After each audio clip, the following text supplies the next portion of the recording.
ఓం మహాగణాధిపతయే నమః. ఓం గురుభ్యో నమః. ఓం శ్రీమాత్రే నమః.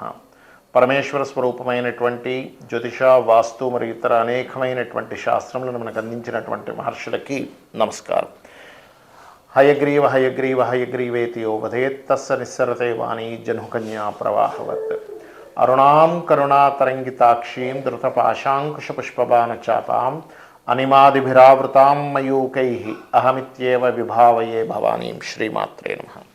ప్రేక్షకులకి ఆ లలితాంబిక అమ్మవారి యొక్క అనుగ్రహం పరిపూర్ణంగా కలగాలని మనస్ఫూర్తి కోరుకుంటూ మనం ఈరోజు చెప్పుకోబోయేటువంటి విషయాలు ఏమిటి అని చూసుకున్నట్లయితే, ప్రస్తుతం కుజుడు వక్రగతిలో మిథున రాశిలో సంచరిస్తున్నాడు. మనం ఆల్రెడీ ఈ కుజుడు ఇక్కడికి రావడం వల్ల ఈ కుంభమేళాలో కానివ్వండి, లేనట్లయితే రకరకాల పుణ్యక్షేత్రాల్లో వాటిల్లో కాస్త ఈ తొక్కిసలాటలు జరుగుతాయని ఇప్పటి నుంచో మనం చెప్పుకుంటూ వస్తున్నాం. నెల రోజుల పైనుంచే కూడా అదే రకంగా జరుగుతూ వస్తుంది. అయితే అది మిథున రాశిలో కుజుడు ఇట్లాంటి ఫలితాలు ఇస్తాడు కాబట్టి కుంభమేళాకి వెళ్ళే వాళ్ళు కొంచెం జాగ్రత్తగా ఉండండి. రెండవ విషయం ఏంటంటే, ఇక్కడ ఈ కుజుడు వక్రత్యాగం అవుతుంది. ప్రస్తుతం కర్కాటక నుంచి ముందుకు వెళ్తూ వక్రగతి ఉన్నాడు. అక్కడ ఎప్పుడైతే వక్రించున్నాడో ఈ వక్రత్యాగం ఈ నెల ఫిబ్రవరి 24వ తేదీ రుజుమార్గంలోకి వచ్చి ఏప్రిల్ 3 నుంచి చూసుకున్నట్లయితే, ఏప్రిల్ 3వ తేదీ నుంచి కర్కాటక రాశిలో జూన్ 8వ తేదీ వరకు వక్రించు రుజుగతిలో ఉంటాడు. ఏప్రిల్ 3 నుంచి జూన్ 8వ తేదీ వరకు.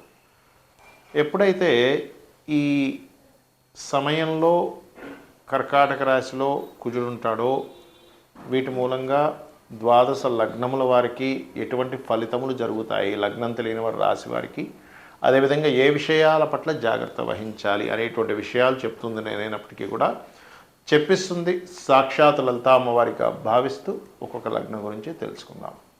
సింహలగ్నము, సింహరాశి. సింహం వారికి ప్రధానంగా ఇక్కడ మీకు కలిగే మంచి ఏమిటి? ఏమంటే నీచబడ్డప్పుడు కూడా మంచి చేస్తున్నా అంటే ఖచ్చితంగా చేస్తుంది, మంచి చేస్తుంది, జాగ్రత్తలో ఉండాలి. సింహం వారికి 12వ స్థానంలో కుజుడు నీచ పొందబోతున్నాడు. మీకు ఎప్పటి నుంచి? 3 ఏప్రిల్ నుంచి 8 జూన్ మధ్యలో, అంటే దాదాపుగా 2 నెలల 5 రోజుల పాటు.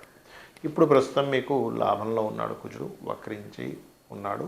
అది 24వ తేదీ నుంచి వక్రత్యాగం కూడా పోతుందని మనం చెప్పుకున్నాం. అయితే ఇక్కడ మీకు కలిగేటువంటి మంచి ఏమిటి? రీసెర్చెస్ బాగా కలిసి వస్తాయి. మంచిగా అంటే మీరు చేసేటువంటి ప్రతి రీసెర్చ్ కలిసి రావడం జరుగుతుంది. ఏదైనా నిగూఢమైనటువంటి విషయాలు తెలుసుకుంటూ ఉంటారు. సాధనలో అద్భుతమైనటువంటి సాధనా స్థానానికి వెళ్తారంటే మంచి సాధనలోకి వెళ్తారు. ఎందుకంటే ఇక్కడ మీకు సింహం వారికి చూసుకున్నట్లయితే పంచమాధిపతి లాభంలో ఉన్నాడు, లాభంలోకి వస్తున్నాడు నెక్స్ట్ మీకు మే 15 నుంచి. సో పంచమాధిపతి ఎప్పుడైతే లాభస్థానంలోకి వస్తాడో, పంచమాధిపతి సహజంగానే దశమంలో ఉండి కేతువును కూడా చూస్తున్నాడు. ఇది సాధన సంబంధించిన విషయంలోని, మంత్ర సాధన సంబంధించిన విషయంలోని, గూఢమైన విషయాలు తెలుసుకోవడానికి, రీసెర్చెస్కి, పూర్వీకుల ఆస్తులకు సంబంధించిన విషయంలో ఉన్నటువంటి గొడవలు తీరిపోవడానికి యోగిస్తుంది ఇక్కడ. మరి ఇదే కుజుడు నీచంలో 12వ స్థానంలో ఉన్నందుకు కాస్త మీరు ఇక్కడ వివాహ జీవితము ఈ విషయంలో చాలా జాగ్రత్తగా ఉండాలి. అంటే కుటుంబము, ధనము, వివాహము, వివాహ జీవితము. ఇన్వెస్ట్మెంట్స్ చేసేటప్పుడు అగ్రెసివ్గా ఇన్వెస్ట్మెంట్స్ చేయకండి. ఎందుకంటే 12వ స్థానం అనేటువంటిది ఇన్వెస్ట్మెంట్ స్థానము, విదేశాలకు వెళ్ళేటువంటి స్థానము. కాబట్టి ఏంటి, విదేశీ సంబంధించిన విషయాలు ఇన్వెస్ట్మెంట్ చేయడం, లేదా విదేశీ సంబంధించినటువంటి ఏదైనా ప్రోడక్ట్ కొనుక్కునే విషయాలు ఇన్వెస్ట్మెంట్ చేయడము. వివాహం విషయంలో తొందరపాటు పడి ఓకే చేయడం సంబంధాలు. చాలామంది ఏం చేస్తుంటారంటే విసిగిపోతారు, చాలా చూసేసి ఇంకా పర్లేదులేండి ఏదో ఒకటి కానిచ్చేసేయండి అంటారు. కానీ ఆ ఒక్క చిన్న ఓపిక లేకుండా ఏదో ఒకటి కానివ్వండి అనేదే మన లైఫ్ని మొత్తం మార్చేస్తుంది. లక్కీగా మంచిది వస్తే పర్లేదు, ఇబ్బంది ఉండదు, పురుషుడు కావచ్చు, స్త్రీ కావచ్చు. కానీ ఇక్కడ జాగ్రత్త తీసుకోవాలి. ఎట్టి పరిస్థితుల్లో బుధవారము, మంగళవారము ధన విషయాల్లో జాగ్రత్తగా ఉండండి. మీరు దత్తాత్రేయుడిది జయ గురుదత్త, శ్రీ గురుదత్త అనేటువంటి నామస్మరణ చేయండి. వివాహం విషయంలో మరింత ఎక్కువ స్ట్రెస్ ఉందండి, అస్సలు చాలా ఇబ్బంది పడుతున్నాం అనుకునేటువంటి వారు, వివాహం అవ్వాలి అనుకునేటువంటి వారు ఓం కామేశబద్ధ మాంగళ్య సూత్ర శోభిత కందరాయి నమః అనే నామస్మరణ చేయండి అమ్మవారిది. లేదా వివాహమై ఆల్రెడీ గొడవలు అవుతున్నాయండి 12లో కూర్చోటి రావడం వల్ల అనుకునేటువంటి వారు శివకామేశ్వరాంకస్త శివా స్వాధీన వల్లభాయ నమః అనే నామస్మరణ చేస్తూ, కేతు కుజ రాహు శని గ్రహాల దగ్గర దీపారాధన చేస్తూ, గోవుకి బెల్లము, క్యారెట్స్, గ్రాసము తినిపించండి, అనే విధాలు బాగుంటుంది. మరి కొంతమందికి లగ్నం కానీ, రాశి కానీ, నక్షత్రం కానీ ఏమీ తెలియవు. అటువంటి వారు ఎటువంటి జాగ్రత్తలు తీసుకోవాలి? ఈ 2 నెలల 5 రోజుల పాటు పర్టికులర్గా ఈ కుజుడు నీచ స్థానంలో ఉన్నప్పుడు ఎప్పటి నుంచి 3 ఏప్రిల్ నుంచి 8 జూన్ మధ్యలో పర్టికులర్గా ఏంటంటే అప్పుల విషయంలో ఎవరికైనా అప్పులు ఇస్తున్నాం, అది ఏ నక్షత్రమైనా ఏ లగ్నమైనా, ఎందుకంటే ఈ అప్పులు తీరాలన్నా అప్పులు రావాలన్నా బుధుడు కుజుడు యొక్క ప్రభావం ఎక్కువగా ఉంటుంది. అందుకే చూడండి అప్పులు అయినప్పుడు గొడవలు అవుతుంటాయి, ఎందుకంటే కుజుడు కారకత్వం కాబట్టి. ఈ 2 నెలల పాటు ఎటువంటి బేస్లెస్గా ఒకసారి డబ్బులు ఇస్తుంటారు. అంటే ఏంటి, ఎటువంటి తనఖాకు పెట్టుకోకుండా, ఎటువంటి పేపర్స్ రాసుకోకుండా నోటి మాటతో ఇచ్చేస్తూ ఉంటారు. తర్వాత వాళ్ళు అడ్డం తిరుగుతూ ఉంటారు. కాబట్టి ఇటువంటి విషయాల్లో అందరూ కూడా జాగ్రత్తగా ఉండాలి. ఏది లగ్నం తెలియదండి, రాసి తెలియదు అనుకునేటువంటి వారు ఈ విషయంలో జాగ్రత్తగా ఉండండి, గుర్తుపెట్టుకోండి. అలాగే మరొక విషయం ఏంటంటే, ఈ ప్రాబ్లం ఆల్రెడీ ఫేస్ చేస్తున్నామండి, మాకేమిటి పరిహారము అంటే ఓం అపర్ణాయే నమః అనే మంత్రం చేసుకోవడము. ఓం స్కందాయ నమః, కుజుడికి అధిష్టాన దేవత స్కందుడు కాబట్టి ఓం స్కందాయ నమః అనేది చేసుకోండి.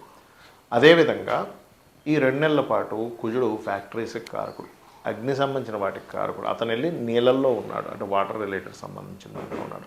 అలాంటప్పుడు ప్రకృతి పరంగా కూడా ఎటువంటి జరుగుతూ ఉంటాయి అని చెప్పి చూసుకున్నట్లయితే, మంచి ఎండాకాలం ఎండ ఉన్నట్టే ఉండి సడన్గా వర్షం పడుతూ ఉంటుంది. ఇదేమిటి ఇంత ఎండాకాలంలో ఇంత వర్షం పడడం ఏంటి అనిపిస్తూ ఉంటుంది.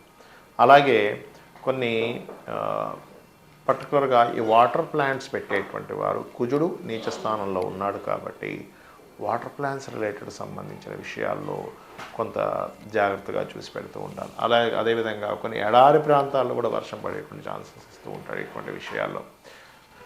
మరియు కుజుడు ఎప్పుడైతే నీచ స్థానంలో ఉన్నాడో బార్డర్స్ దగ్గర, ప్రతి దేశంలోని సరిహద్దుల దగ్గర కొంతవరకు అటాకులు జరగడము, మరియు కొన్ని సముద్రాల్లో ఒక్కోసారి చూడండి ఒక ఉప్పెన్లాగా రావడం జరుగుతూ ఉంటుంది, అటువంటివి రావడము.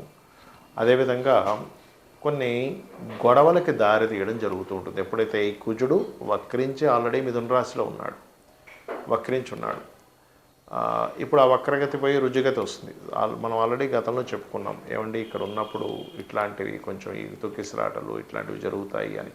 కాబట్టి ఏంటి, కొంచెం మీరు ఈ బార్డర్ ప్లేసెస్లో నివసించే వాళ్ళు ఉంటుంటారు, కొన్ని ప్రాంతాలు ఉంటుంటాయి సరిహద్దుల దగ్గర, అక్కడ ఉండేటువంటి వారు కూడా కాస్త జాగ్రత్తగా ఉండాలి. మరియు దీంతోపాటు ఎటువంటి ప్రాబ్లం ఉన్నా సరే మీకు క్లియర్ అవ్వాలి అని అనుకుంటే ఒకటే గుర్తుపెట్టుకోండి, నవగ్రహాలలో కుజగ్రహం దగ్గర దీపారాధన చేయండి. ఏమండి మేము ఉండే ప్రదేశంలో వేరే ఏదో కంట్రీస్లో ఉంటాం, అక్కడ నవగ్రహాలు ఉండవు, ఉన్నా సరే అక్కడ దీపం పెట్టనివ్వరు అనుకునేటువంటి వారు ఓం కుజాయ నమః, ఓం కుం కుజాయ నమః అనుకోవచ్చు, లేదా ఓం స్కందాయ నమః, ఈ 2 కలిపి చేయండి. ఓం కుజాయ నమః, ఓం స్కందాయ నమః. అప్పుడు ఏమవుతుందంటే కుజ సంబంధించిన ప్రభావం ఏదైతే ఉందో తగ్గుతుంది. అదేవిధంగా కొంతమందికి ఈ బ్యాక్ పెయిన్స్ వస్తూ ఉంటాయి, ఇది వెన్నుముక్క సంబంధించింది, ఎప్పుడు బ్యాక్ పెయిన్ వస్తుంటుందండి అని ప్రాబ్లం ఫేస్ చేస్తూ ఉంటారు. అటువంటి వారు ఈ కుజుడు నీచబడ్డం ఉన్నప్పుడు కొంత జాగ్రత్తగా ఉండాలి. పర్టికులర్గా ఈ కుజుడు నీచంలో ఉన్నప్పుడు మనం ఏదైనా ల్యాండ్స్ తీసుకునేటప్పుడు,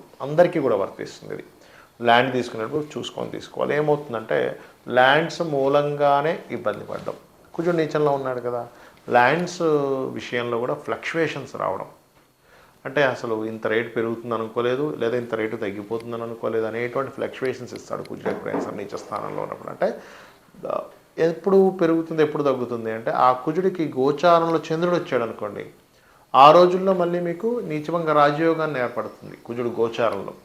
అలాంటి సమయాల్లో తీసుకునేటువంటి వారికి, మీకు ఆల్రెడీ మీ జన్మజాతకంలో కుజుడు నీచంలో ఉన్నాడు అనుకోండి, అలాంటి వారు కొంత జాగ్రత్తగా ఉండాలి. లేదంటే నీచభంగ రాజయోగంలో ఉన్నాడు మా కుజుడు, అలాంటప్పుడు గోచారంలో నీచభంగ రాజయోగం కూడా మీకు మంచి ఫలితాలు ఇస్తుంది. కాబట్టి ఈ యొక్క విషయాల్లో కాస్త జాగ్రత్త పడుతూ వీలున్నప్పుడల్లా కూడా మీకు దగ్గరలో ఉండేటువంటి ఆలయాల్లో కుంకుమని దానంగా ఇవ్వడము, కుంకుమను వాడుకోవడానికని ఆలయాల్లో ఇవ్వడము, ఇంట్లో కూడా కుంకుమ పూజ లేనట్లయితే ఎర్రటి పుష్పాలతో పూజ, ఎరుపు తెలుపు పుష్పాలతో పూజ చేయడము, గోవులకి క్యారెట్స్ బెల్లము తినిపించడం, ఇవి చేయండి. అన్ని విధాలా మీకు బాగుండి అమ్మవారి యొక్క అనుగ్రహంతో బాగుండాలని మనస్ఫూర్తిగా కోరుకుంటూ శ్రీమాత్రే నమః.